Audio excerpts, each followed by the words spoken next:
അന്ന് അങ്ങ് പറഞ്ഞ വാദം എൻ വാസുവിനെ ചോദ്യം ചെയ്തിട്ട് അറസ്റ്റ് ചെയ്തില്ലല്ലോ, വിട്ടയച്ചല്ലോ. അപ്പോൾ അദ്ദേഹത്തിൽ നിന്ന് ഒന്നും കണ്ടെത്താൻ കഴിഞ്ഞിട്ടുണ്ടാവില്ല ചോദ്യം ചെയ്യലിൽ എന്നതുകൊണ്ടാകാം നമുക്ക് കാത്തിരിക്കാമെന്നായിരുന്നു. ഇപ്പൊ നമ്മൾ കാത്തിരുന്നു. ഇന്നലെ ഇപ്പോൾ അദ്ദേഹം അറസ്റ്റിലായി. ഇനി കുറച്ചു ദിവസം കൂടി കാത്തിരുന്നാലും മോഷ്ടിക്കപ്പെട്ട സ്വർണം മോഷ്ടിക്കപ്പെട്ടത് തന്നെയാണല്ലോ.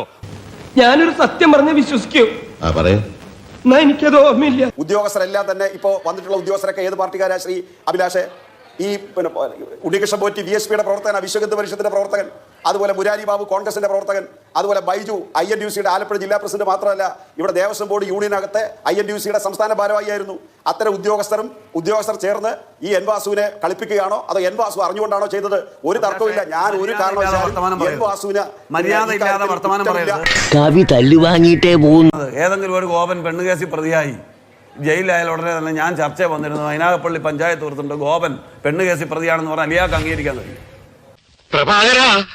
അതുകൊണ്ട് ഉത്തരവാദിത്വ ബോധമില്ലാതെ വസ്തുതകൾ പഠിക്കാതെ ഒരാൾക്കെതിരെ ഇത്രയും ജനങ്ങളെ വൈകാരികമായ ആളുകൾ നോക്കിക്കാണുന്നൊരു വിഷയത്തിൽ കേസിൽ പ്രതിയാക്കാൻ ശ്രമിക്കരുത്. മനസ്സിലായില്ലേ? ഈ പറയുന്ന ബൈജു ദേവസ്വം തിരുവാഭരണം കമ്മീഷണറായി ജോലി ചെയ്തിട്ടുണ്ട്, സെക്രട്ടറിയായിട്ട് ജോലി ചെയ്തിട്ടുണ്ട്. അത് ഈ ഒരു കാലയളവിലും ജോലി ചെയ്തിട്ടില്ല. മനസ്സിലായില്ലേ? അയാൾ കേസിൽ പ്രതിയുമല്ല. നിലവിലെ പ്രതി KS ബൈജു ജയിലിലാണ്. മനസ്സിലായോ? നമ്മൾ ചർച്ച വന്നിരുന്ന് തോന്നിയാസം പറഞ്ഞിട്ട് പോകരുത്.